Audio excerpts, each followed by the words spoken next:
Hello, hello, mic check. Hello, hello.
Huh? Snail is in the canteen.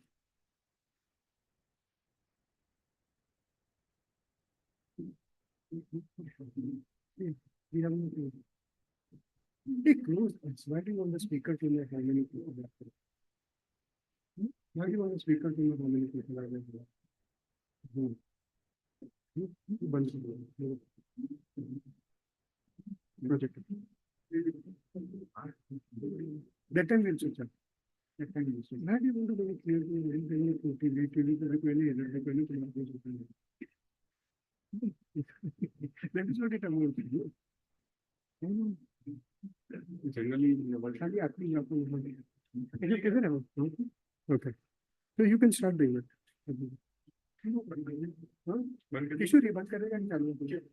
Generally ऐसे setup में हम लोग चालू रखते हैं ज्वाइन हुआ मैं content why do want the speaker and his friends to know तो बाद में क्वेश्चन करेगा तो मालूम पड़ेगा कि बंद करेगा हाँ और ये पैरेलली सेशन अंदर चालू रहेगा, मैं सिर्फ यहाँ का बंद कर, कोई सवाल पूछे तो कोई तीन सवाल पूछे तो मेरे पास चालू करेगा ना, एक बार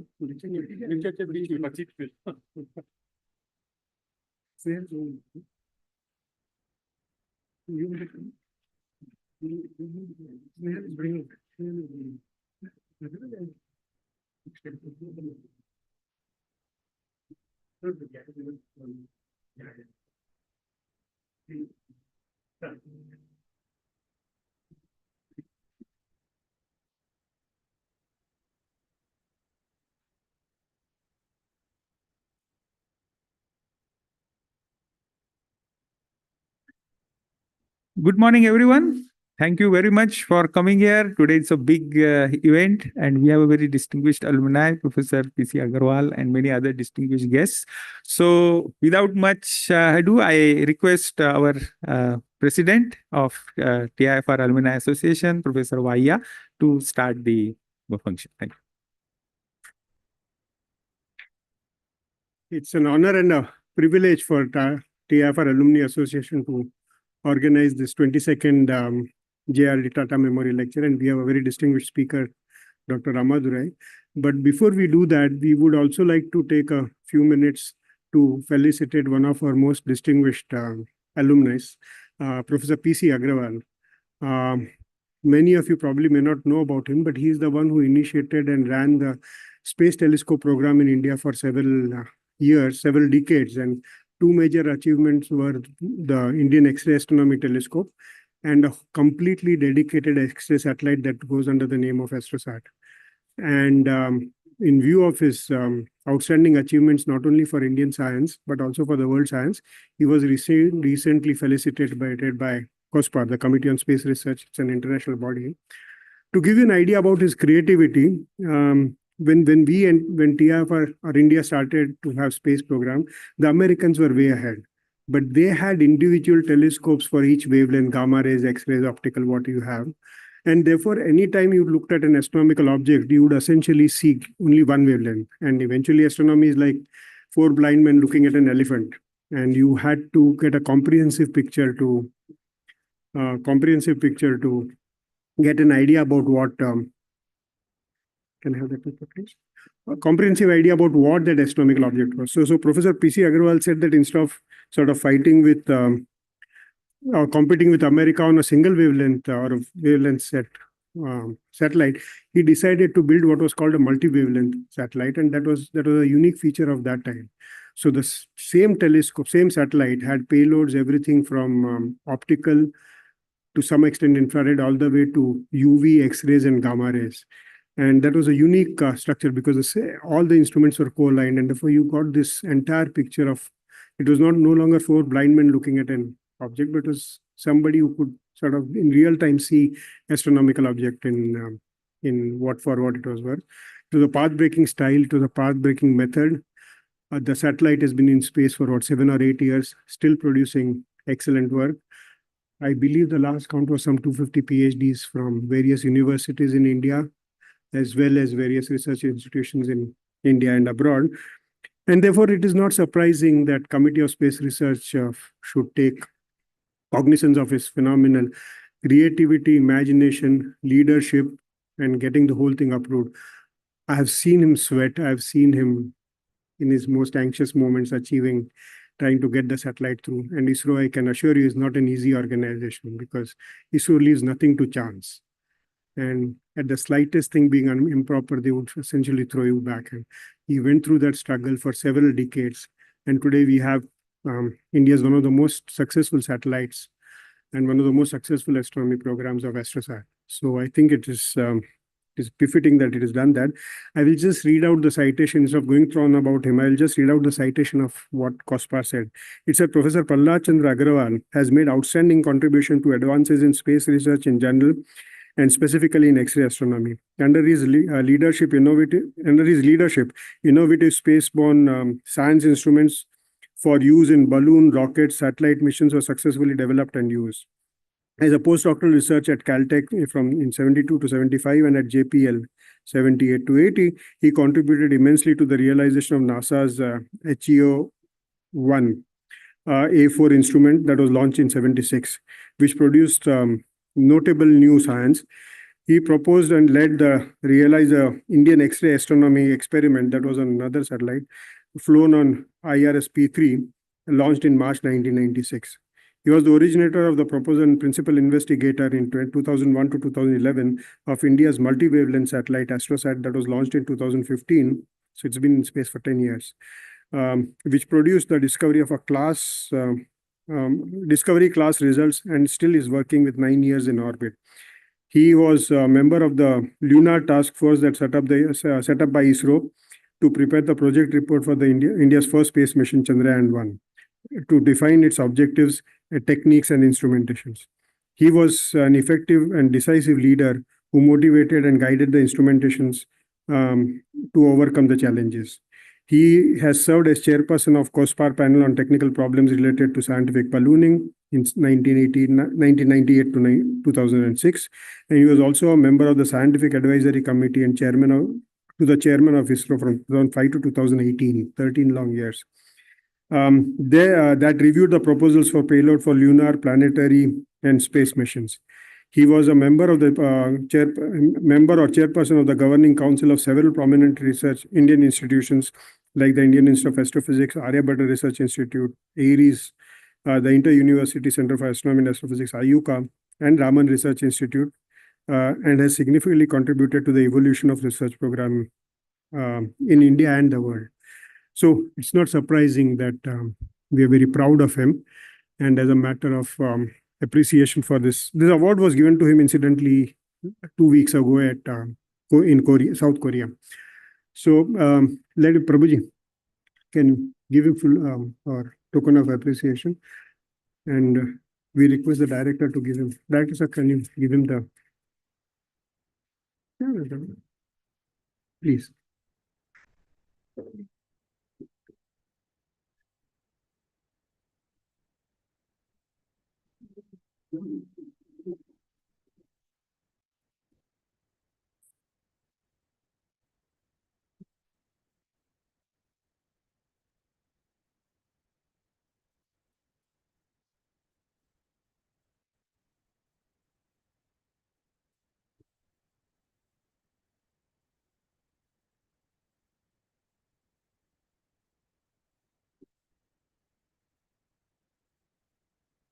Yeah, very challenging.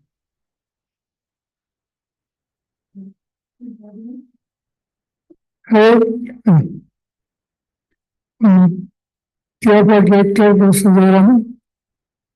Dr. Ramadorai, the JRD Tata lecturer today, and my past and present colleagues and friends, and ladies and gentlemen. I'm very happy we facilitated by TIFR Alumni Association. It's an honor to me. And of course, whatever the honor in terms of award of Harry Messiah, who are, actually physicists, but also atmospheric scientist and a member of the COSPAR Bureau. This award is given every year, every 2 years, and I was shortlisted and given this year. So I humbly accept it, but I always remember that whatever little I could achieve in life, and especially at TIFR, was due to the very hard work and dedication of the staff, especially engineer technical staff, who was instrumental in the design electronic systems.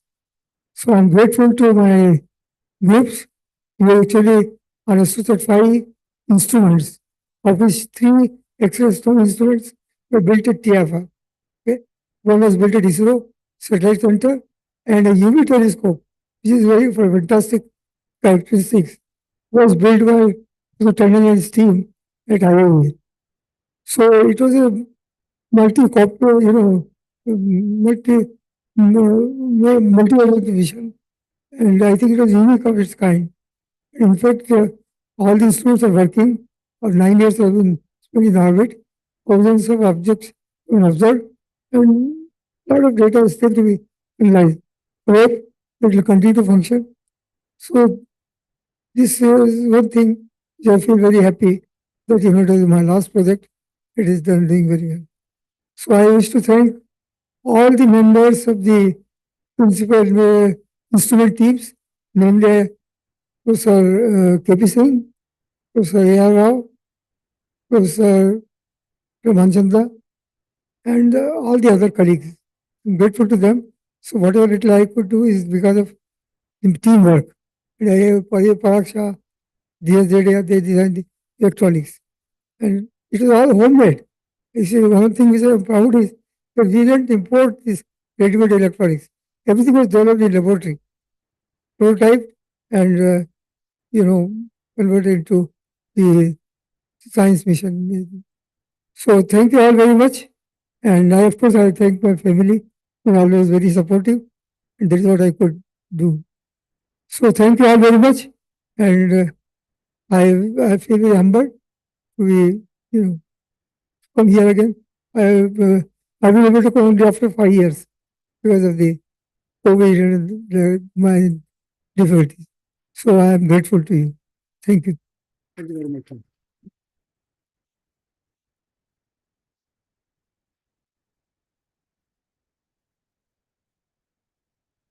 Thank you, Professor Bhaiya, and thank you, Professor Agrawal. Once again, congratulations on behalf of everyone here. We are very proud of you and your achievements. So now, good afternoon to everyone. Shri S. Ramadorai, Professor P.C. Agrawal, Professor Jairam Chenglur, our Director TIFR, Professor Mayank Vaya, President TAA, and all esteemed guests. Welcome to this special occasion of the JRD Tata Memorial Lecture Series, launched on July 29, 2002 by the Alumni Association. This lecture series has been a platform for exceptional individuals to share their insights and expertise. So our inaugural speaker, Professor Yashpal, set a very high standard with his engaging talk on science with engagement and passion. Since then, we have been honored to host a remarkable lineup of speakers, including Professor Obed Siddiqui, Professor Devendra Lal, Professor M.G.K. Menon, and Dr. Anil Kakodkar, to name just a few. And recent speakers like Dr. Kaushik Basu and Mr. Krish Gopal Krishnan and Professor Ajay Sood have also been greatly contributed to this series.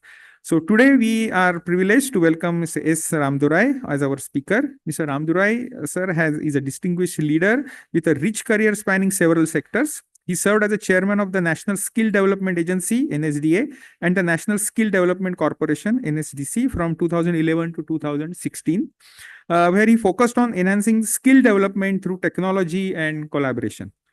He's currently the chairperson for Mission Karma Yogi Bharat, a major initiative for civil services capacity building.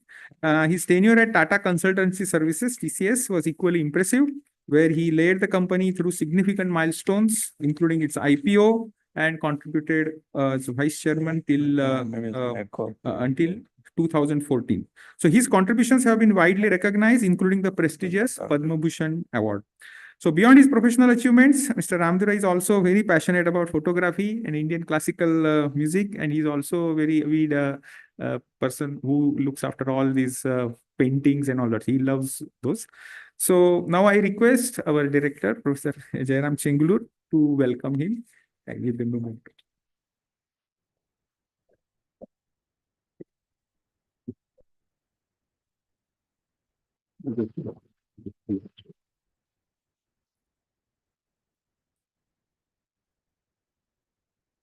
Thank you.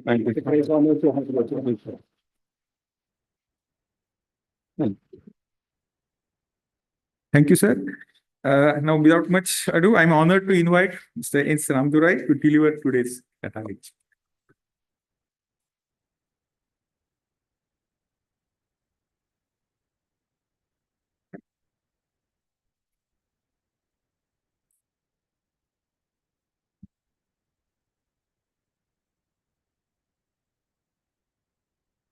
Can you all hear me, please?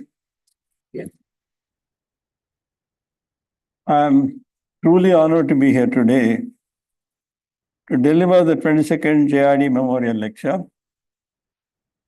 Some of us have met him, took a lot of guidance from him.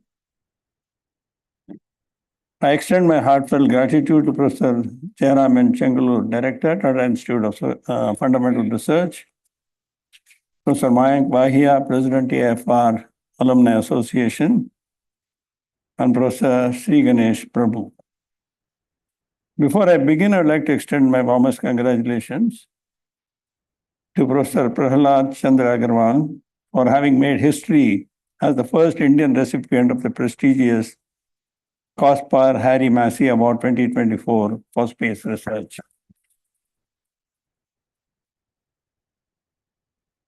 This remarkable achievement is a testament to his phenomenal contributions to space research, which we heard, and I wish him and his family the very best. They will also, the context is touch upon a few areas. More importantly, the innovation, collaboration, how it has to play out if you want to realize our vision for 2047.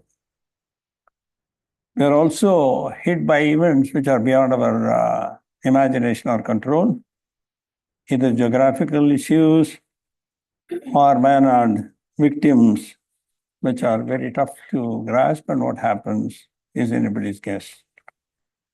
And we need to solve and find solutions to such problems. I spent over 52 years in the Tata Group, of which most of it was TCS. That was my first job in a way when I came from the US and the IT industry, and being a proud member of the Tata Group. I find it deeply meaningful to celebrate the 120th birth anniversary of JRD Tata, a little bit on reflecting our future. That's why I chose this topic, which was easy for me in a way and not confusing for most of you. And I'm no expert on science to preach or communicate any of those. I think the subject resonates with the enduring spirit of JRD Tata, whose commitment to progress, innovation, and excellence is absolutely legendary. As we look forward to 2047, which is our centenary year of independence, it is crucial to envision how we harness innovation to drive sustainable growth. The actors or the participants have only increased.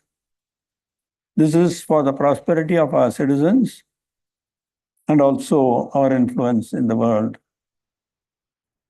I think it's by envisioning the future and mapping the path forward that we pay our truest tribute to the legacy of JRD Tata and Dr. Homi Bhabha.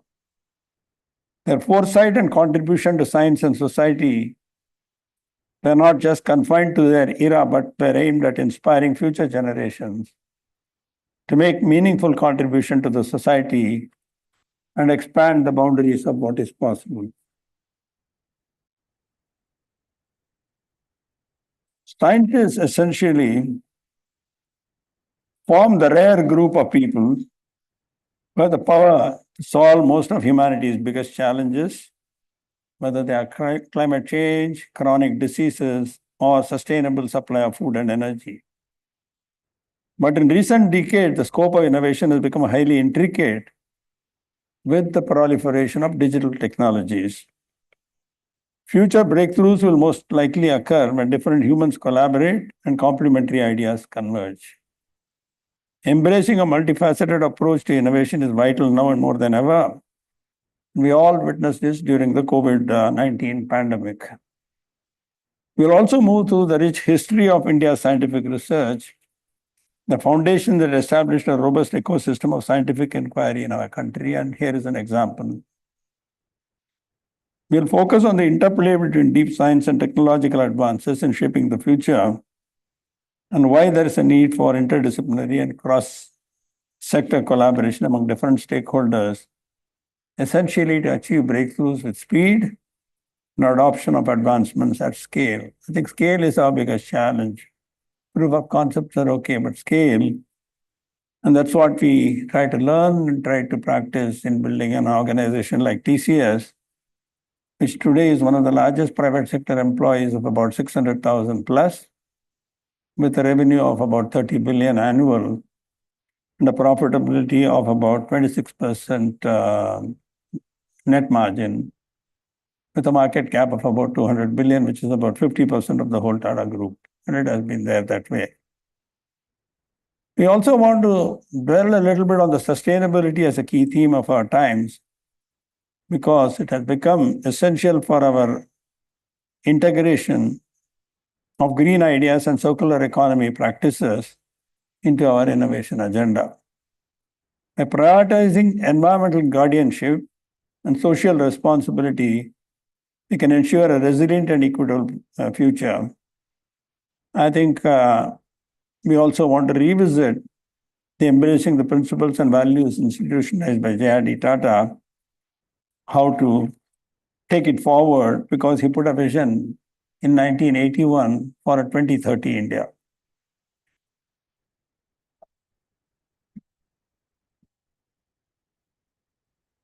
Now, during World War II, the world witnessed the increasingly systematic harnessing of science and technology capabilities to serve strategic and economic goals. The small club of highly industrialized countries had kept their dominant position in their research and development capabilities.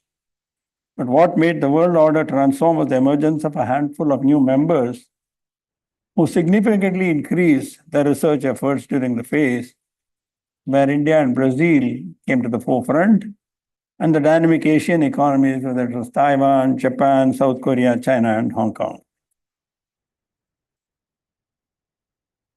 Now, in the second half of the 19th century, along with India's freedom struggle, a new wave of knowledge and science has also emerged in the country. And many of the eminent scientists were born during this period, whether it was Jagdish Chandra Bose, Prafullah Chandra Ray, Srinivasan Ramanujan, and Chandrasekhar Venkataraman, C.V. Raman. They are the first generation scientists of modern India whose works and ideals gave a new direction to Indian science.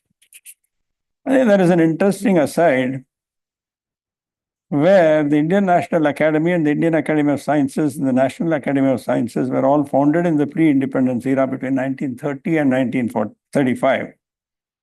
In fact, the emphasis on modern science had begun in colonial India 10 years after the Battle of Plassey in 1757, where Robert Clive founded the Survey of India, which is now the oldest organization of the Department of Science and Technology in the Government of India. This organization helped them in making the map of the country. I think post-independent Pandit Jawaharlal Nehru initiated many reforms to promote higher education in science and technology, with the establishment of several science and technology institutions. And I quote him, "The future belongs to science and those who make friends with science." That's what Jawaharlal Nehru had said. Here it's important to note that the presence of the Tata Group, because I'm part of that group, so I'll dwell on that quite a bit, whose history in more than 150 years is intertwined with India's journey towards modernization and development. And every operating company practices that and carries that forward. The Tata Group contributed significantly to India's industrialization and our own economic development, established ethical practices and philanthropy, and operated prestigious educational research institutions, consequently strengthening the human capital of India, which is one of our biggest challenges with the kind of population and the kind of growing population which we have, and the youth and the average age. I think the Tata Group was founded as a trading company in 1868, and we all must be knowing, before diversing into other sectors like steel, energy, hospitality, etc. I think the Indian Institute of Science was founded in 1909 with its initiative and foresight. I think it continues to embody the concept, namely the group of stakeholder-driven and community-centric capitalism, which is a very, very important one. And we don't, every day we hear about something with the disparity and the thing that is increasing, but the values in this group has always practiced that. And whether it's the Tata Iron and Steel Company, Jamshedpur as an industrial city, or the Tata leadership is an amalgamation of personal values, Hamata, Hukata, and Harshta, good thoughts, good deeds, good words, and good deeds. the national cultural ethos of dharma, karma, and jnana, emphasis on duty-bound action and knowledge. These leadership values are institutionalized in the organization or in the group, and we have various strategic initiatives or institutions like the Tata Trust, Tata Business Excellence Model, and of course, all of us sign what we call as the Tata Code of Conduct. So essentially, the synergy of personal values, national cultural ethos, and organizational strategy is what makes the Tata Group the only brand of its kind.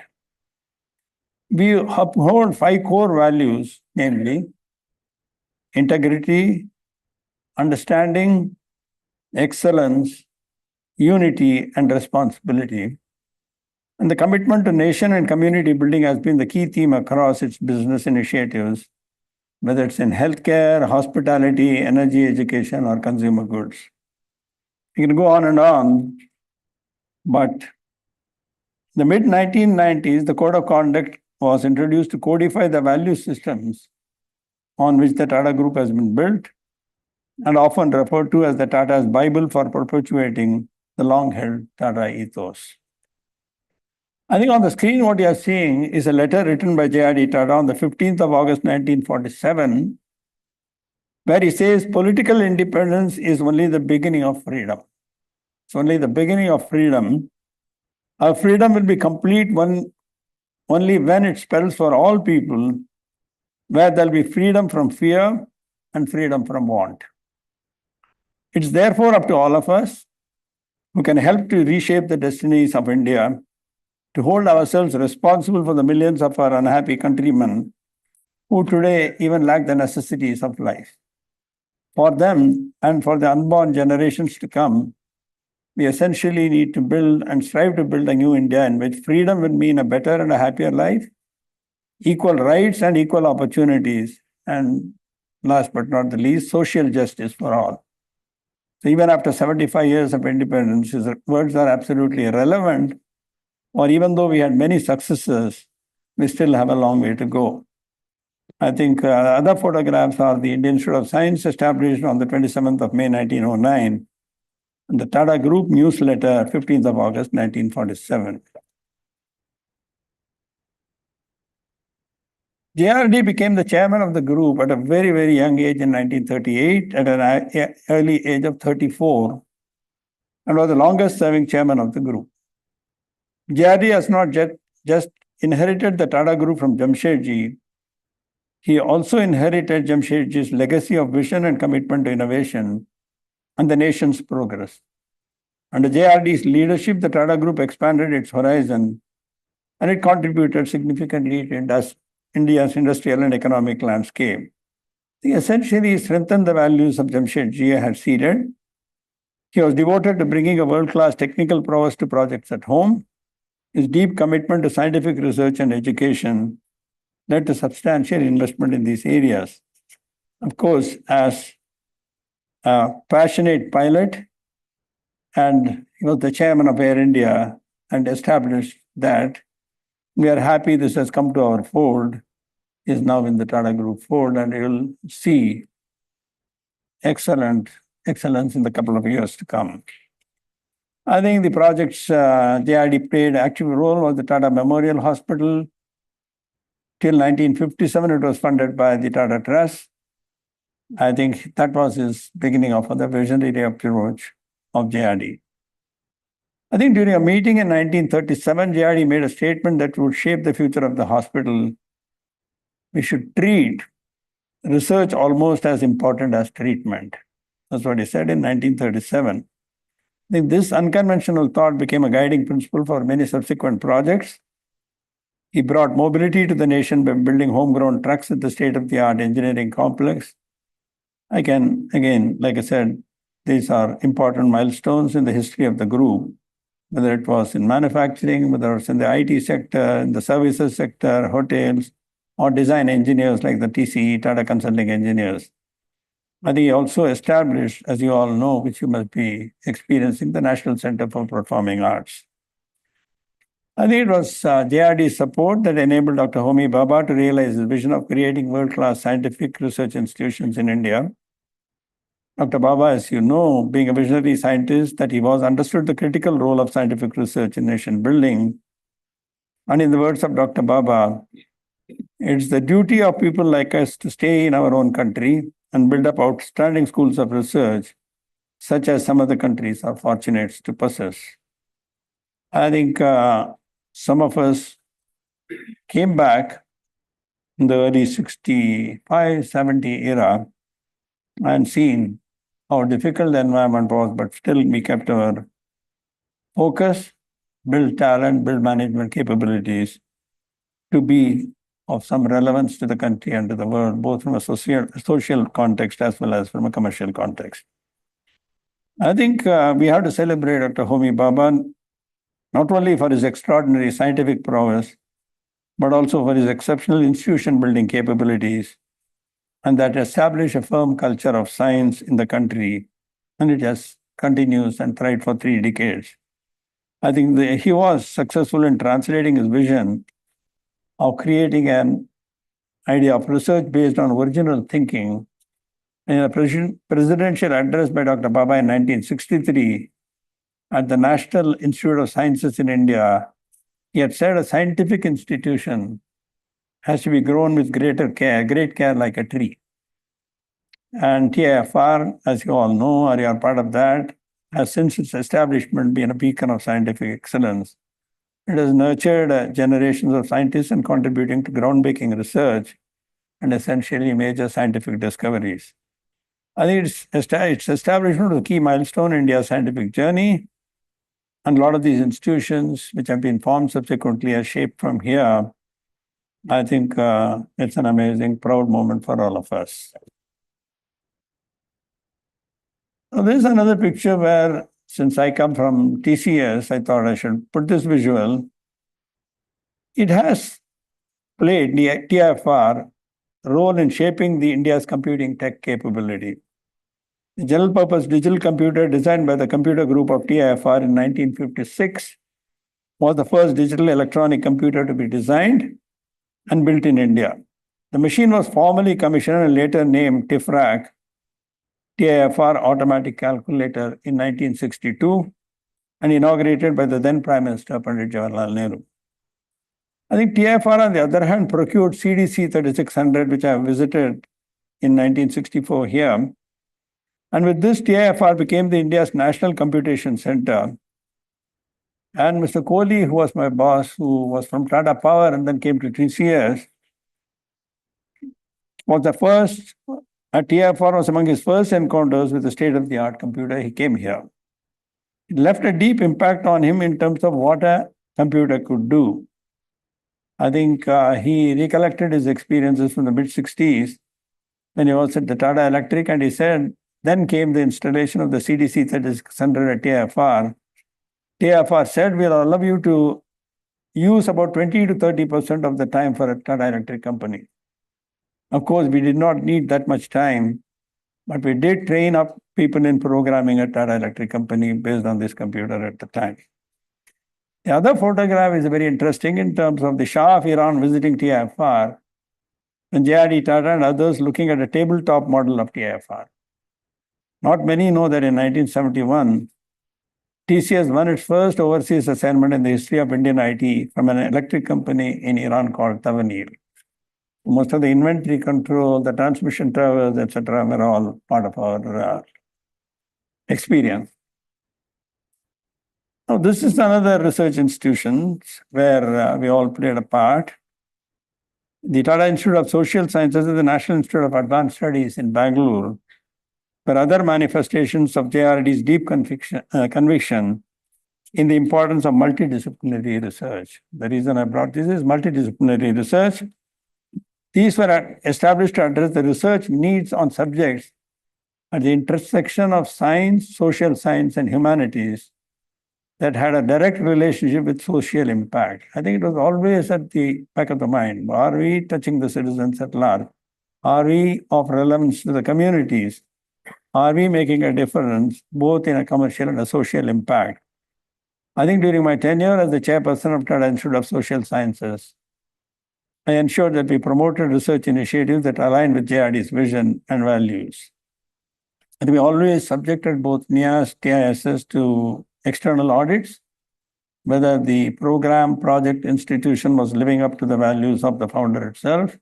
We had to submit to the Tata Trust on what we were doing and what we were achieving at the end of the day. A metrics-based approach, an outcome-based approach, that has been the theme running through every single company in the group. I'll touch upon that a little bit as we move along. We at TCS also placed a strong emphasis on research and innovation. TRDDC, the Tata Research Development and Design Center, this was founded in 1981. It was our first dedicated research center, and essentially it was ahead of its time. Whether we imported the computers, whether we invested in human capital, whether we did certain facilities which we created in terms of R&D, we had to do it ahead of the time before it became relevant and not wait for the time and then say we're going to do a catch-up. I think it was a pioneer in corporate-run R&D. And most of the research was undertaken by government-run labs or university departments. I think its success set path for the expansion of research at TCS. And over the years, TCS has set up more R&D centers and innovation labs to bridge the gap between innovative ideas and their applications in the real world. The last financial year, which ended in March 2024, the total outlay on the research for that year, namely 23-24, was about 2,700 crores. That's the kind of outlay which we do, not our own internal, but also in partnerships in academic, startups, various other companies, including the Tata companies. I think I remember one of our faculty members at the R&D Center, Professor Keshav Honoree. He was a research scientist here who joined in 1983 our research institution. And he did extensive work on language translation technology. He brought with him the expertise from Carnegie Mellon University, a production quality compiler, and how do you do retargetable compilers. We also partnered with the University of Waterloo in the standards as well as in terms of networking, local area networks, which we designed, created, and applied in certain contexts.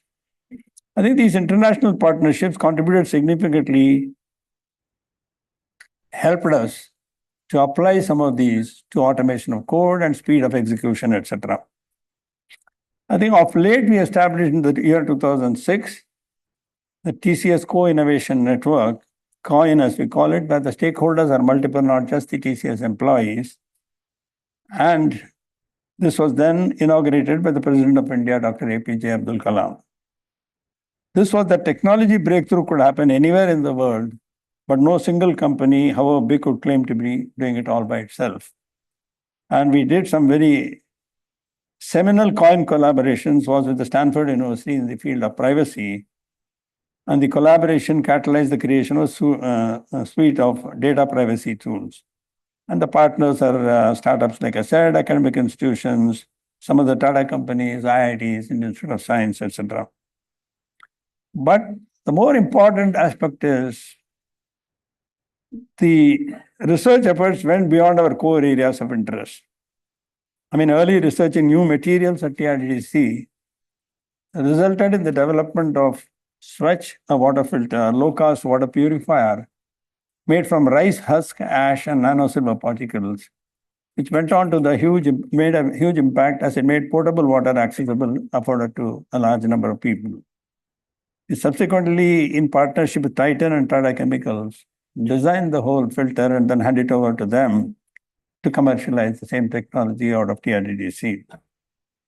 I think we also in the process set up Advanced Technology Center at Hyderabad and Performance Engineering Center in Mumbai, Embedded Systems Group in Bangalore and Kolkata, and the iLab in New Delhi. So there is a distribution of research facilities, the collaboration that happens.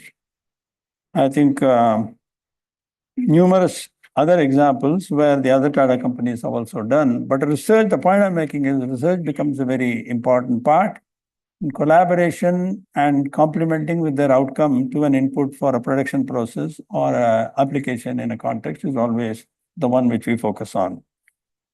Going to the next one. Here, I want to emphasize that I appreciate history as much as I'm a futurist. I firmly believe that we must embrace a forward-looking mindset to ensure that we remain at the forefront of discovery and advancement while building on our accomplishments so far. How do you push the envelope forward? I think human history, after all, is the coming together of human ingenuity, and a failure of one can fit the puzzle of success for another, creating something new that allows humanity to continue evolving to the next level.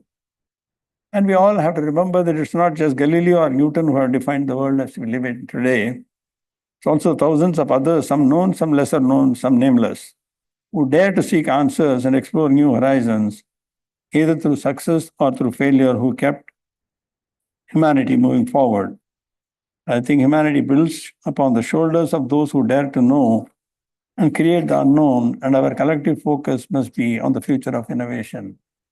As part of our 29th July JRD Awards, which has been there after his demise, we used to have an award called Those That Dare to Try But Failed. So it's not just the awards for the winners, but also those who dare to try. We select a few of them and then award them as well. Now this one, India holds the 40th rank out of 132 economies. The data, according to the Global Innovation Index 2023, rankings published by the World Intellectual Property Organization called WIPO. We have been on a rising trajectory over the past several years in the Global Innovation Index. The consistent improvement in the GI ranking is owing to the immense knowledge capital that we have built over the years. And the image we see India as the most innovative economy in Central and Southern Asia, and most innovative economy under the low middle income category worldwide. That's what this chart tries to say. Now see the science and technology clusters. India also has the densest science and technology cluster points according to the World Intellectual Property Organization Statistics Database of 2023. Signifies a monumental advantage in driving innovation. And now it connects with the locations where we have set up our R&D centers. So all the groups and major centers, whether it's in Bangalore, Mumbai, Delhi, Chennai, and connection with the academic institutions to harness our diverse knowledge ecosystem that comprises the confluence of world-class research institutions, established industry players, and thriving startups. And all I'm saying is, which I keep pushing, even though I'm not a part of the institution anymore, TCS, that we must foster greater partnerships and collaborative networks so that we work towards a unified vision for the nation. I think we need to have agility and scale. And with the emerging digital technologies like AI, we have means to bring more synergy and streamline collaboration to the existing knowledge ecosystem. I did say about the TCS total R&D expenditure rose to 2,751 crores, and it was a 10% increase from the 2,500 crores spent in the previous year. I think the data for the Government of India, I could only get the 2021 figures and not possible to get the latest data, so I left it out. Go to the next chart. Science and technology essentially represent separate universes of activities that are highly interdependent yet distinct from each other. Science creates new knowledge, as you know, serves as a direct source of ideas for new technological possibilities. On the other hand, technology makes the benefit of scientific discovery accessible on a large scale and be integrated into everyday life. The metaphor I like to use is two strands of DNA that cannot be truly functional until they are paired. And if you take the initial creation of a microchip, it's a product of scientific inquiry, but mass producing microchips at low cost and high precision requires advancement in manufacturing technology, which India is trying to attempt now, and the group is trying to attempt. But history has been transformed by many distinct waves of science and technology that reshaped industries and societies, and each wave is marked by innovations such as the steam engine, electricity, steel, chemical, pharmaceuticals, etc. I think we are experiencing today the peak of digital age, characterized by the proliferation of digital technology and the growing influence of AI, IoT, big data, and the other Industry 4.0 technologies. Yes, you do hear problems of monopolies, Google being the latest example. But I think with innovation comes some of these challenges, with growth comes some of these challenges, with acquisition, these come with some of the challenges. Simultaneously, we are on the cusp of a deep science wave. It promises to revolutionize various sectors through breakthroughs, whether it's biotechnology, nanotechnology, health sciences, and new materials. And these advancements will have far-reaching applications: affordable healthcare, agriculture, energy transportation, and so on. As the digital wave progresses, we will see the integration of AI in deep science research, unlocking efficiency levels like never before. It's imperative to focus on these two waves to understand the direction which we are moving and essentially to raise and realize our maximum potential. I think there are examples within the group where Tata Elxsi, Tata Motors, or a Biocon, or international context, GE, Intel, IBM, Pfizer, Moderna, etc. And we work with these customers and learn a lot, and both as a contract as well as giving some ideas to push or from digitalization or computer programming efforts. I think I've captured some of the new possibilities for India in the domain of AI, hardware, and synthetic biology in my recent op-eds in the Financial Express. I think these are some areas for the future which how they can transform, and I saw as part of our research initiatives. Biology, synthetic biology was one of the core elements of TIFR and its focus. I think when we see this, it's predictable that the concurrent waves of digital and deep science will have far-reaching implications across sectors. That's the more important part.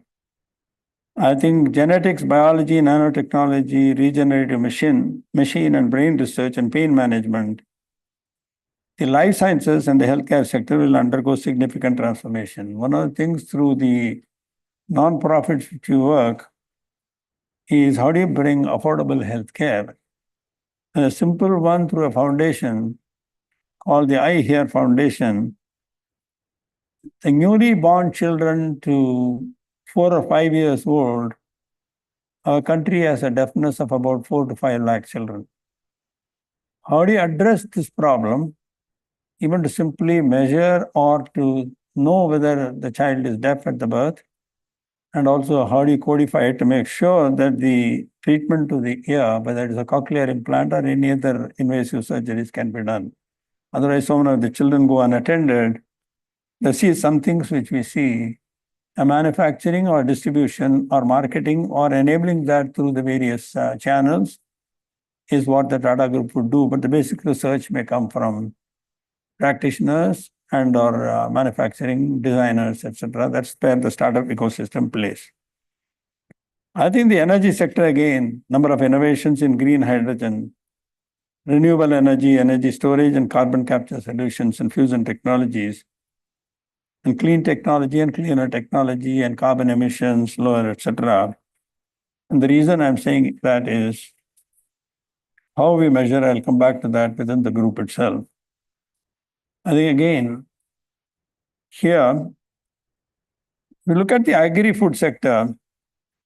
I think we need breakthroughs with more deep science breakthroughs and new generation sequencing, self-fertilizing crops, or precision farming and smart fertilizers, advanced packaging, and the lab-grown meat, high nutrition foods, and total recycling, promising sustainable and efficient food production. I think sugar, diabetes, we become the diabetes capital of the world. So how are we going to address some of these challenges at a scale which is unimaginable? Scale is our problem, and affordable healthcare, affordable access to anything is very important. And inclusivity is the other point which I wanted to share with this. And again, if you take the mobility sector, whether it's electric batteries, new materials for energy storage, autonomous vehicles or electric vehicles, electric aviation and tunneling solutions offering greener and more efficient transportation systems. The charging infrastructure, even today, you might have said, Tata's and some other companies are going to invest heavily in EV charging infrastructure. They're committed to producing that so that the group, as well as the companies whom we sell the products to, or the people who experience that, can go towards a low carbon or a sustainability kind of an initiatives. I think these I'm mentioning because the Tatas are committed and we look at the future in these areas. And that's the most important message there. Now, when you look at this chart, as we say, they are supposed to revolutionize different sectors, but then it's important to recognize the broader context in which these advancements are unfolding. When you look at the World Economic Forum's Global Risk Chart 23-24, this is the latest one, it shows basically two short-term and long-term global risks. In the top 10 of them, the chart highlights the complexity and interdependencies of our world. And essentially, the important message is international collaboration, cooperation. We had to apply our minds together so that we move towards new innovations and strategies to essentially mitigate these risks. I think research in material science can lead to creation of new catalysts for industrial process and reducing emissions.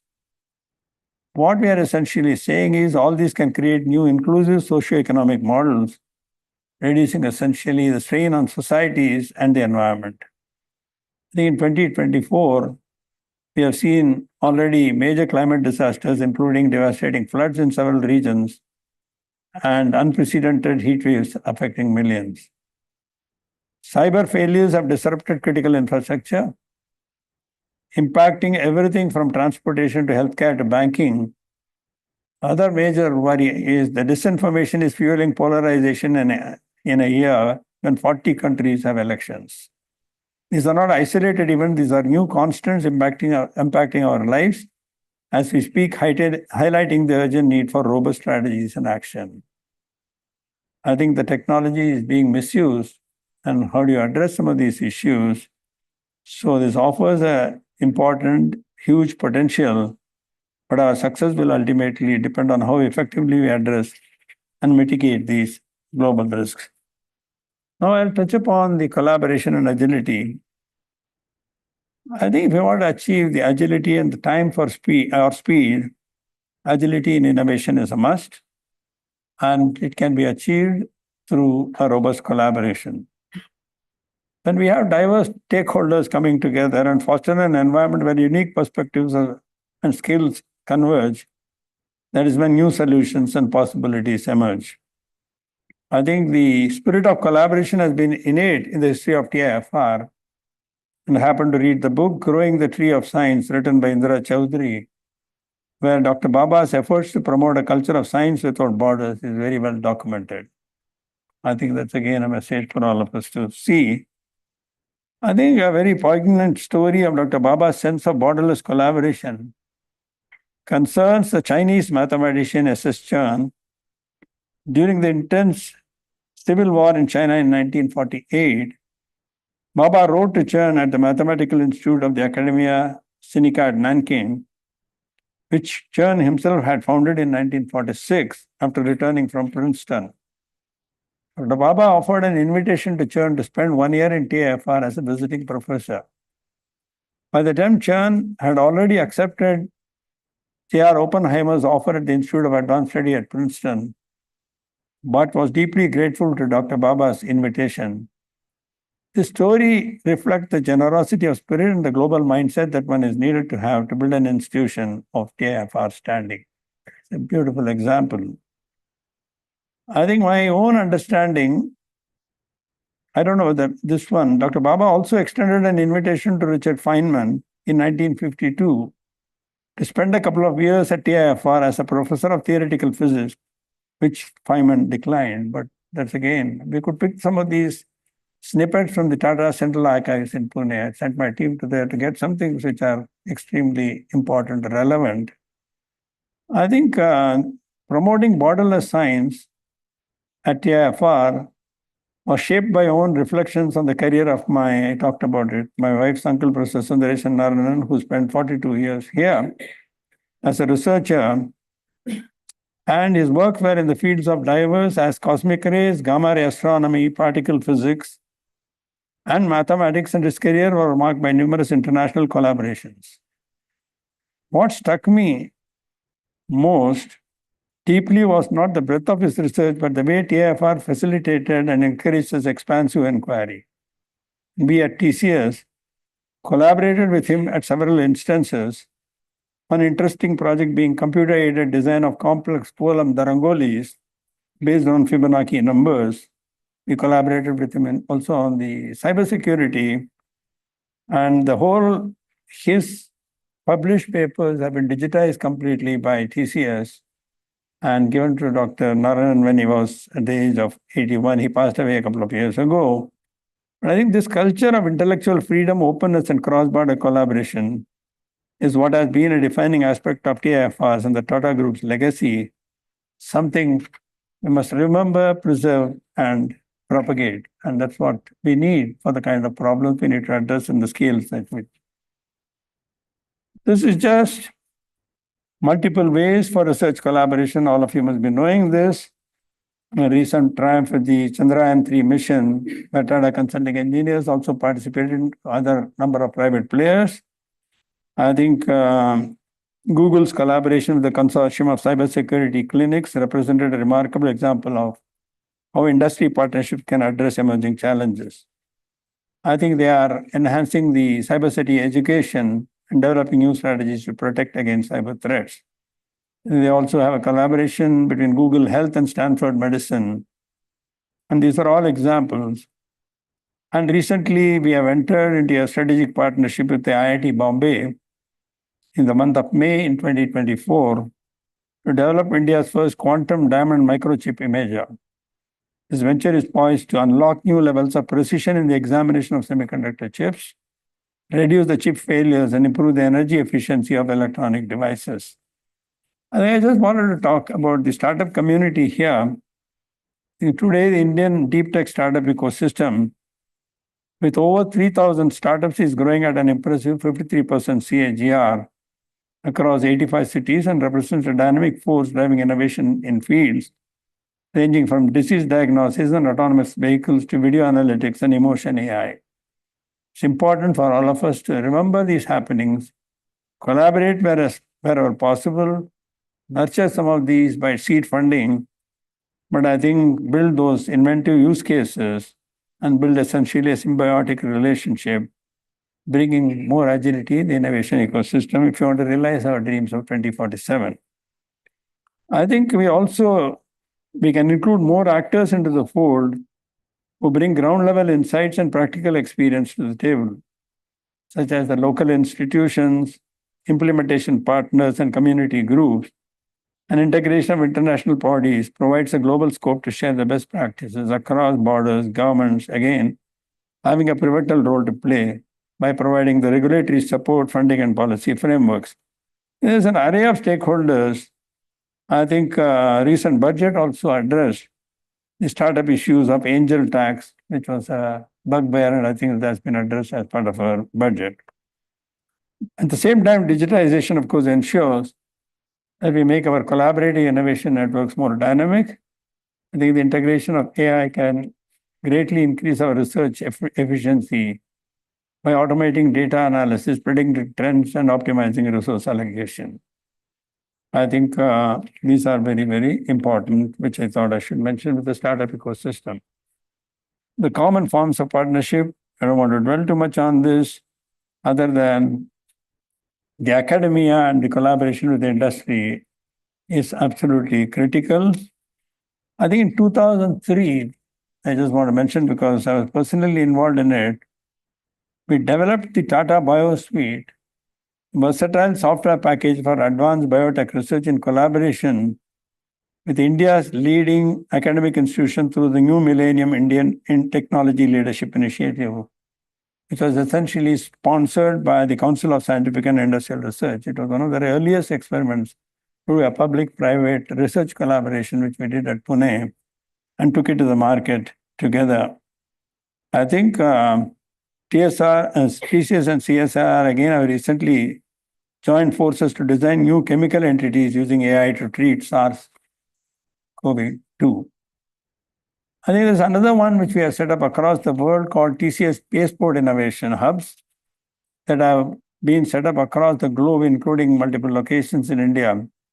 We have in London, Tokyo, Amsterdam, Pittsburgh, New York, with the various universities around those areas, and the TCS Innovation Lab at Indian Institute of Science. The PACE Innovation Network framework is designed to accelerate the development of new technologies and impactful solutions by fostering collaboration among different stakeholders. I think this is what we are good at, taking it to the market and implementing on the ground. Whereas the research and the collaborative research makes sense. And today's, we have number of patents as, I'll get the statistics sometime, but I do have it, where we have granted 4,146 patents, of which cumulative applications were 8,194 at the end of June 2024. I think these are some of the areas where TCS is driving innovation through the Spaceport Innovation System I talked about. These areas you can just reflect, and I don't have to go into the details of this. There may be some synergies where between the research initiatives or TIFR across the country, across various locations. How do you partner? How do you look at problem definition and then take it to a level that is possible at a speed which is important? Go to the next one. Let's talk about sustainability, which was another major theme I wanted to bring out, because any Vision 247 and charting a future of innovation, we must move to sustainability. I think we saw on the global risk slide, sustainability is no longer a buzzword, it's the defining theme of our times. I think this sustainability-oriented thinking and circular economy practices will help us create novel solutions that can maximize resource utilization, minimize waste, and bring social equity. I think at the Tata Group, sustainability has been integral to our DNA, deeply embedded in our ethos and operations. Both Jamshedji as well as JRD laid great emphasis on balancing industrial progress with environmental conservation and community development.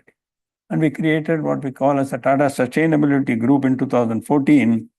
And as part of our policy, each company has institutionalized our commitment to sustainable practices, and we have to adhere to sustainability reporting consistent with global reporting frameworks. So at the end of each financial year, sustainability reporting is a must. It is also, assessment is done through our Tata Business Excellence Model. It's one of the sections where they evaluate a company or any of the entities under this framework. And more recently, we have launched Project Alingana that outlines the Tata's approach to achieving net zero by 2045. The overall group level net zero we want to achieve by 2045, in progress from 2030 to 2045. And more organizations, institutions can replicate Tata model to align themselves with the broader sustainability goals. That was the theme here. If you look at this, the kind of disruptions which we started with, I think we are, as a society, perpetually navigating through a landscape fraught with challenges and uncertainties. From mega trends like climate change and urbanization, to trends like geopolitical conflict disrupting supply chains, to unpredictable wildcard events such as the COVID-19 pandemic and terror attacks. The recent Microsoft cyber failure, which you must have heard or seen or experienced, exemplifies how vulnerabilities in our digital infrastructure can lead to significant far-reaching consequences in an increasingly interconnected world. And understanding and preparing for these disruptions is essential as we strive to build a resilient future. And we must address the root causes rather than just a cursory look and fixing the problem as it happens. I think the end goal must be to create systems that are more adaptable, resilient, and capable of withstanding the shocks and stress on volatility, uncertainty, complexity, in an ambiguous world. I think I just wanted to bring that, and we are seeing that. Now, of course, when you look at anything, measurement is what plays in our mind all the time. And these are the 17 Sustainability Development Goals. They provide you a comprehensive blueprint for achieving a better and a more sustainable future for all. Then there are 17 goals to address a range of global challenges, including poverty, inequality, climate change, environmental degradation, peace, and justice. I think these principles have to be incorporated in our innovation strategies for making progress towards these 17 goals, especially in the face of unprecedented disruptions. I think the group is already aligning with these goals and presenting it as part of our submissions in the Tata Business Excellence Model. Another way to look at it is the cluster-based approach is an important approach that can help us towards SDGs effectivity. It not only enhances problem solving, but also maximizes resource utilization. So if there is a health cluster, culture, creativity, inclusive societies, or a civil security, I think these are all essential to make sure the problem is addressable and it is very focused. The right partners come, very similar to the Gavi, the Vaccine Alliance, which includes the public-private sectors. And there are some examples which are there, which I just wanted to touch upon. When system thinking has been central to our well-being, we started this way back in the 85-90 era, and we brought in leading system thinkers like J. Forrester, who came from electrical engineering background, and then popularized by Peter Senge in a seminal book, The Fifth Discipline, who taught at MIT, and we attended some of the programs in the year I'm talking about, 2003, 2004, etc. And they always understand that there are always multiple factors leading to a systems problem. And we created a Systems and a Cybernetics Institute at Hyderabad, applied the context to the Reserve Bank of India, the power sector, and also a simple thing like attrition in the group and attrition at TCS. These are some problems where system thinking was brought in. Because otherwise people used to say, you pay a higher salary, nobody will go. But the more salary you pay, the more people leave because somebody else is there to pay them higher. So that logic doesn't work. Essentially, the tools, techniques, processes, and continuous improvement has been a way of life, and empowerment and leadership development and succession planning are all built into our practice. And we are measured on that. The responsibilities go with that. And we are there to educate or help people to grow into that kind of a model. So we always used to say, if you want to join the Tata Group, there are only 3 companies in the country when we wanted to come. Either you have to join the government, or join the Tata Group, or go back where you came from. Because these are the values and it was very difficult to get in. I think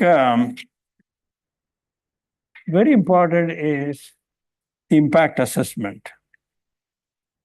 In terms of scientific, social, and economic impact is crucial for ensuring that the benefits are maximized while mitigating potential risks. I think assessment takes multiple forms, and you see the action on the ground. And you must have seen this kind of a chart. And the Institute of Scientific Information has published an annual G20 scorecard available on a site called clarivate.com, the research and innovation capabilities of the G20 details. I think the fruits of implementation is what we always worry. If you promise something to a customer, how do you deliver that value proposition? And in the eyes of the customer, what we experience. And this is what we are embarked, have been by the government of India with regard to the national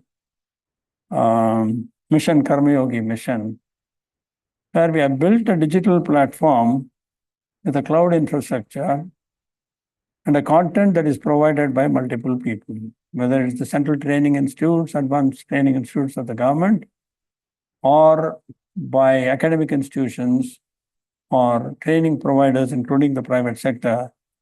The idea is to scale and enable a rule-based to a role-based model of transmission to the government, and competency building, where the competency only will be the next role rather than automatic promotions after 3 years, 5 years, whatever it is.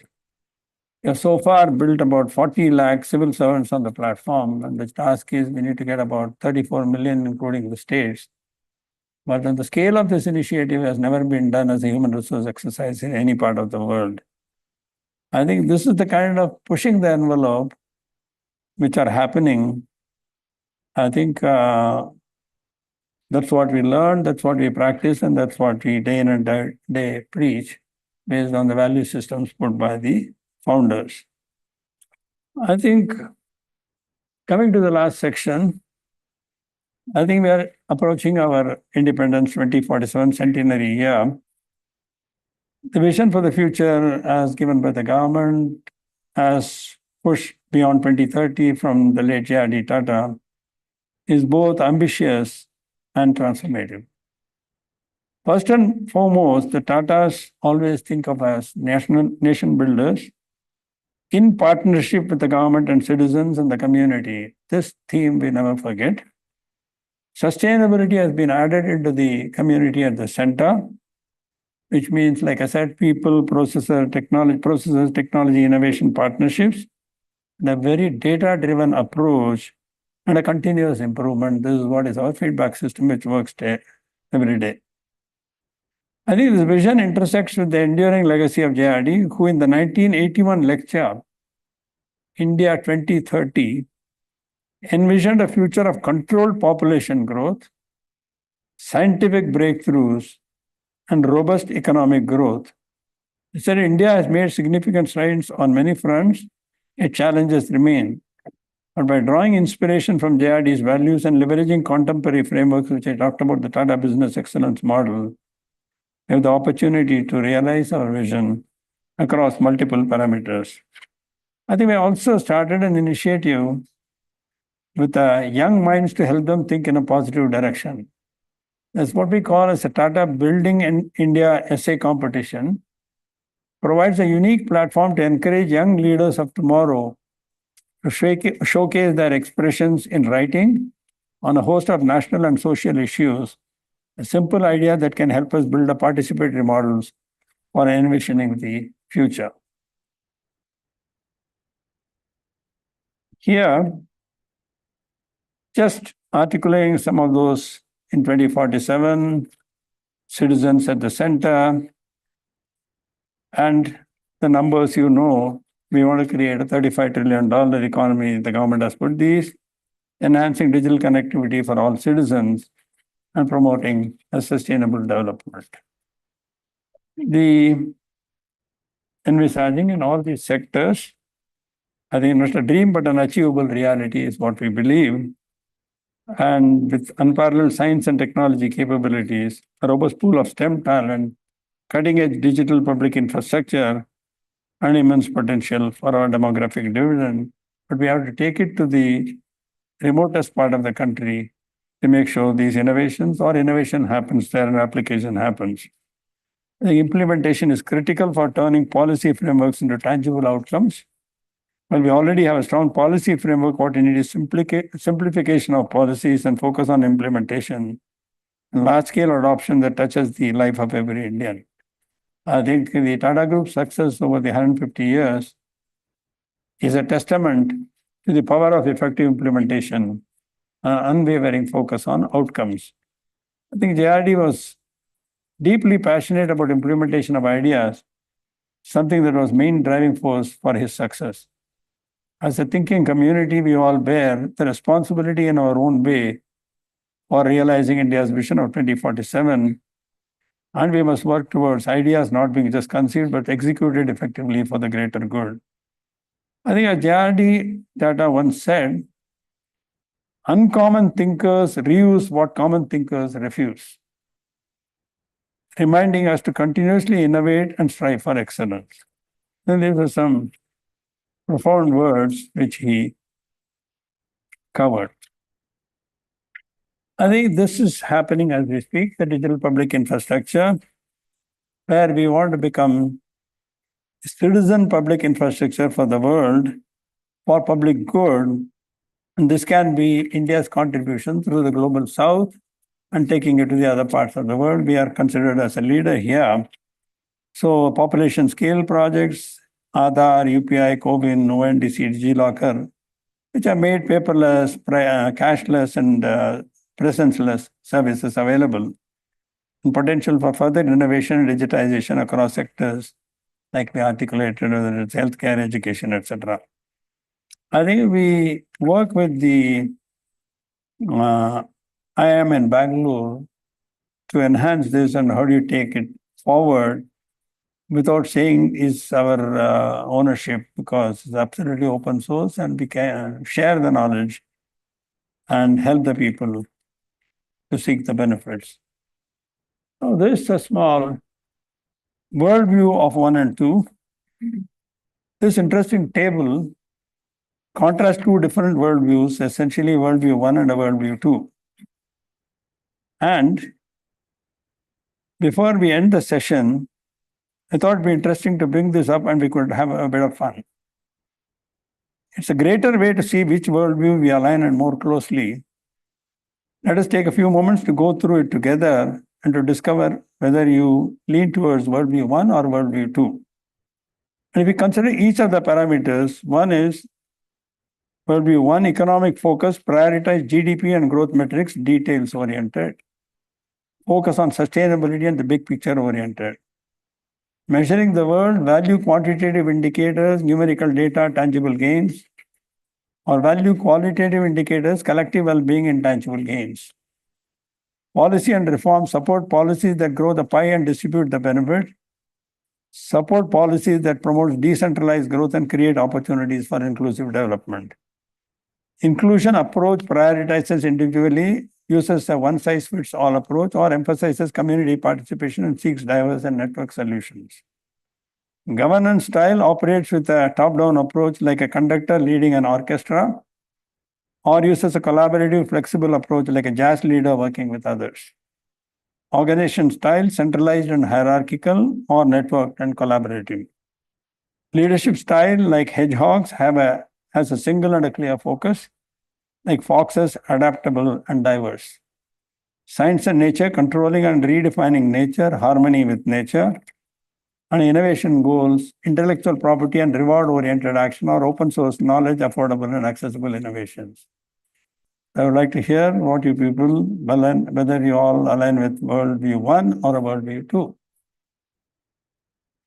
I think it's important to note that no one size fits all in any worldview, because our perspectives are shaped by complex mix of experiences, beliefs and values that often overlap and evolve. Now, if you are more aligned with worldview 1, it's important to understand that while worldview 1 emphasizes large-scale economic growth and control, which has its benefits, also poses a host of limitations in creating equitable and sustainable solutions and societies. If you are more aligned with worldview 2, I would like to congratulate you, for this is the perspective that is crucial for building a sustainable and inclusive future. By focusing on the well-being of the community and by valuing harmony with nature, diverse solution, flexible leadership and collaboration, we can better address the existing global challenges and work towards a more equitable world. This is what we believe in, this is what we practice, this is what personally I value. To sum up, if you connect everything that we have discussed in this session, you'll see that visionaries like JRD Tata and Dr. Baba have always been more aligned with worldview 2. The legacy was grounded in the principles of innovation, inclusion, and sustainability. So this vision of creating opportunities, fostering community development, and striving for a balanced relationship with nature and people that we must take forward. I think I'd like to share an important yet seemingly unrelated thought about the role of art and culture in shaping our perspectives. Art and culture offers us unique lenses through which we can view and understand the world, and TIFR is a living example. As we know, both JRD Tata and Dr. Homi had a profound appreciation for the art. As someone who also had a deep interest in music and art, I believe that dedicating part of our lives to appreciating art can enrich our perspectives and foster creativity. Moreover, India's standing as a knowledge economy is bolstered by its rich cultural heritage and soft power. By valuing art, we not only honor our legacy, but also enhance our capacity for imaginative and holistic thinking in all areas of life. Lastly, I would like to reflect my interaction with JRD. I recall his profound insights and unwavering belief in adaptability and resilience. He understood that the path to progress is not linear and that setbacks are part of the journey. His approach was always about finding innovative solutions to challenges and fostering a culture of continuous improvement. JRD would have seen the current trajectory as a continuation of the foundational work he championed. It would have urged us to harness our innovative spirit, build on our achievements, and address contemporary challenges with the same determination and foresight, and would have emphasized the importance of integrating scientific research with technological advancements to create essentially a sustainable and inclusive future. Moreover, JRD would have understood the need for ethical leadership, social responsibility, and a commitment to excellence as the cornerstones for the nation's progress. Remembering his principles of life will help us on our journey forward. And finally, I would like to end by wishing you all a very happy Independence Day on the 15th of August. India's Vision 2047 represents a bold and transformative goal for the nation. To work towards 2047, let us draw inspiration from JRD's ideals and work collectively to build a future where India stands as a global leader, thriving on the strength of its people, resources, and ingenuity. As JRD aptly stated, no success or achievement in material terms is worthwhile unless it serves the needs or interests of the country and its people and is achieved by fair and honest means. Thank you so much for giving me this opportunity.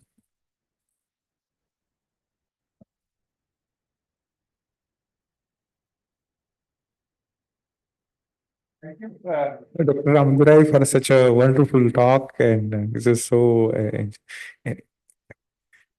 So the talk is now open for questions and comments. Or advice. Respected Honorable Sir. Indeed, a nice talk. I could enjoy that. But regarding your innovation listing, you listed this healthcare, energy, and agri-food and mobility like that. I think you should include education also. We need to produce human resource with skilled human resource. Yes, sir. Okay, that is the main thing. We're not necessarily just produce people with the university degrees and they are not able to do and deliver the things in the lab. That's why we created the National Skill Development Corporation and the Skill Development Agency under Dr. Manmohan Singh, which has been carried forward by the current government. I think both the private sector on entrepreneurs have to create the jobs. Unless the demand is there, the supply side falls. The supply side also has to incorporate the aptitude for a certain profession or a certain skill. So, and the compensation for such skills must be recognized instead of a PhD getting more, whereas a welder and a welder who operates in a most difficult environment not getting anything. I think these are some things which we are trying to address. The government is very conscious. Even this budget, the unemployment is so high that they have to address it, and the corporate sector has to play its role. Yeah, Professor Pinto. Biggest challenge is considered to be green energy. We are producing so much carbonization world. Daily temperature was 52 degrees in May. And the biggest survival, sustainability will be survival of humanity itself. We go on consuming natural fuels like this. Hydrogen is the material. Entire universe uses hydrogen. So hydrogen is the way to go. Government of India recognizes, but nothing seems to be happening much because funding is so little. And we are not really focusing on generating green hydrogen using solar power. This is one area I think one has to really consider if you have to really, as a humanity, you have to survive. It's a very serious matter, actually. It's a very, very serious matter. But I think my request is, If TIFR is working in this area and there's a partnership with Tata Motors or any of the Tata Group companies, you must look at funding for this so that there is a dedicated effort to focus on this with the help of the government also. I think today government is one of the important stakeholders. We cannot afford to not have them as part of our thinking. Mr. Raju. Sir, the Indian IT industry has long been seen more of a service provider, and the kind of disruption we are seeing at the international scene in the artificial intelligence and generative AI field. Do you see the scenario within the country changing in the next 5-10 years? And if you could share some specific areas in which the TCS group is actively working and enabling that disruption to come to India? Yes. I think, first of all, the services will be a part of any industry or any manufactured goods. Services and products go hand in hand. That's the first change that has happened. The market for India was zero when we started on our IT journey, and the whole market was in the international context. So we had to relate only through services and not a product designed here for a market in the US. Today it's borderless, and we are able to think of both product as well as services together, and products which are conceptualized for the world and then manufactured or designed from here and developed from here. That is where the 3,000 entrepreneurs which have set up in these clusters are making a big difference, and the kind of impact they are having is very profound. Companies like TCS, if they only rely, which they are not, in services or other IT companies, they have a danger of being displaced completely, and the newer companies will take over.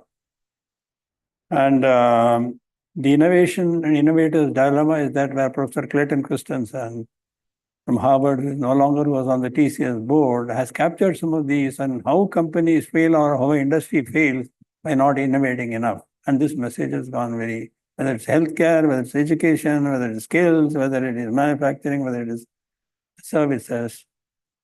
I think that's important and that's happening. But I think you got to be patient, where some things will accelerate very quickly. Some things will take its time. Sometimes it will be very frustrating, but then you got to move from that and not give up. And that's what we all practiced, and we all stayed here, because every third day when I was a CEO, I'll get 10 jobs saying that I'll give you better salary. Why don't you go to the US? Your family will be happy, etc. But you can't change your mind. Otherwise, people, I remember out of my batch from Indian Institute of Science of 43 people, 41 stayed back in the US. That's not an India we want to build, right?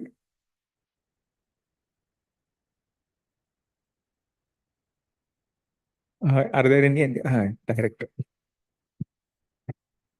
Sorry, maybe I'll just make a comment which is partly triggered by talks that we had in the recent past about energy security. I think just a month ago, we had the former chairman of the department, Mr. Vyas, talk to us about it. So one of the comments that he made after sort of, looking at the data, and he presented it to us also, is that in a country with the population density of India and the amount of renewable resources that we have, that actually renewable energy in the, when we are talking about the energy demand in 2047 is not really going to be adequate. And he made a very strong case that actually the traditional nuclear power is something which is actually, yes, exactly. Yes, so I just wanted to, because you did talk about energy security and so on, but you had more about fusion, I think, than the traditional fission kind of. But on the small modular reactors, I have told the chairman of the group a lot. I think that they have to do this. I think Tata Power is embarked on that for sure. Similarly, in my interactions with Dr. Chidambaram or Dr. Kakodkar, we keep talking about this in certain non-profits we are a part of. But I think that's our future for sure. And that's one of the important components of our future. Whole gestation period of how long it takes to commission a reactor with all the regulatory approvals is the challenge, I think. The other comment, I think that probably as a scientific institution, our worldview is clearly closer to what you called worldview 2 than worldview 1. Not necessarily. We can mix the two also. We can definitely mix the two, and we do certainly have, some top-down approach, but a lot of things actually happen organically. But yeah, that's the comment I wanted to make, that probably both of them have Yeah. their pluses and minuses, and one need not sort of. But my own experience yeah. in TCS, when I took over as the CEO in 1996, we were about under $400 million revenue. I was 13 years as the CEO when I retired in 2009 as the CEO and became the vice chairman. By empowering and creating the kind of depth in talent, education, leadership development, etc., we grew to $6 billion with about 142 or 145,000 employees. Today, again, adopting the same model, only with totally 3 CEOs in the last 50 plus years, we have gone to, like I said, $30 billion with about 600,000 employees.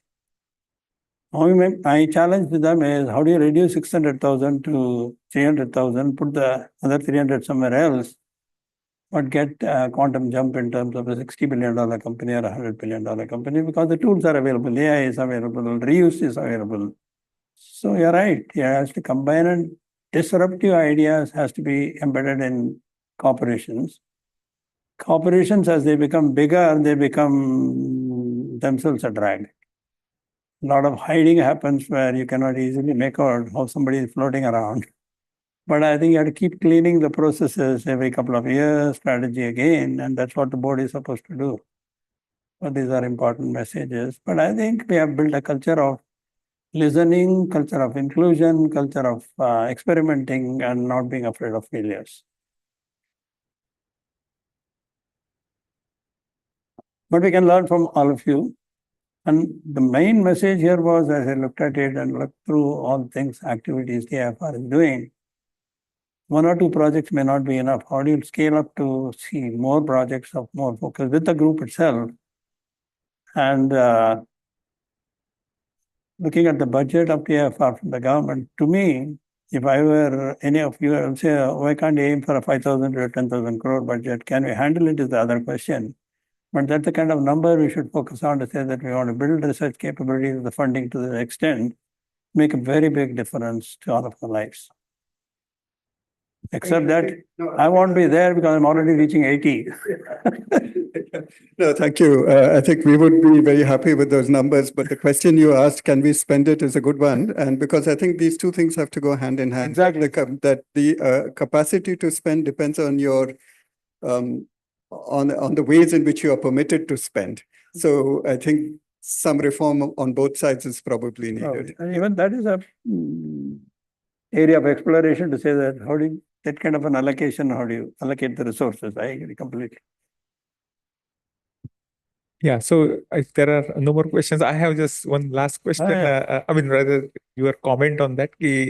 Right now, everything is getting affected by the artificial intelligence.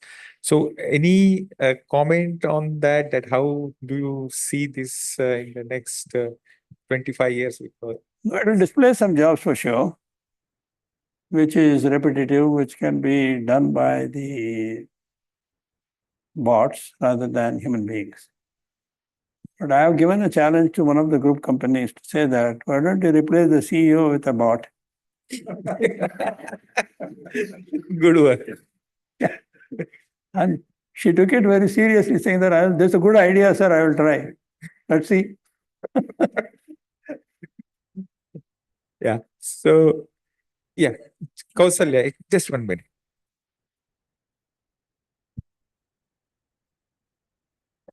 In a similar line to last question, like traditional programming can be replaced by or assisted AI assisted programming, which is much faster at pace. That is what we hear from the industry. Is TCS exploring some kind of a thing like that? Yes. Talk to Dr. Harry Quinn. He is heading our research in Pune. So I told him also before I came for this, saying that he should connect with TIFR, and he has promised to do that. Harry is very tightly connected. Correct. He took over from Anantakrishnan. Yeah, I just came to listen to your talk. I'm like spouse of a faculty here, and I happen to work with TCS from 96 to 2007, and then another Tata company, and it was immense pleasure to listen to you. Thank you. I would have met you a couple of times while I was working there. And I have seen, I mean, it was very nostalgic because I have witnessed the growth. I mean, just in terms of when I joined TCS in early 96, it was worldwide 8,500. And when I left for another Tata company in 2007, it was 1,43,000. And I have witnessed that growth and that vision of leadership, and it was amazing. And I learned a lot, and it was very nice listening to you. Thank you. One of the small comments I want to finish with. After a formal retirement, I'm part of almost 11 or 12 NGOs, all non-profits, whether it's in energy, water, sustainability, biodiversity, etc. Plus education, skilling, which So the most satisfaction you have to measure by impact rather than by the money you made or the profit you made. That's number one. That's a lesson. And the question comes, why did you wait for long till retirement? Why didn't you incorporate into your behavior right in the beginning itself? That's the second message which we all need to be there. Third is when you go into the airport and go through the security, sometimes this security person looks up and down and looks at the Aadhaar card or whatever is your thing. Then he says, my daughter is working in TCS, and this has taken the trajectory of the family to a different level. And that kind of impact is what we are talking about at scale. These are isolated incidences, but the fact that they believe that they have transformed to an IT sector, and we started a program called Ignite, this was way back in 2006 or something, where we went to 5,000 colleges across the country, length and breadth, and science graduates, commerce graduates, we took them in 3 years, we made them as good as any IIT person. And there are about 5,000 of them deployed. They left, they have done startups, they are part of Chennai Mathematical Institute as an example.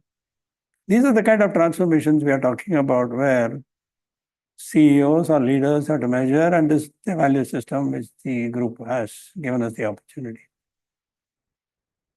Thank you. Okay, thank you. Thank you, sir, for such a wonderful and thought-provoking talk. And thanks for coming here. It has been a great pleasure. So I also thank all of you for coming here. And now I declare that the program is function is over. Thank you so much.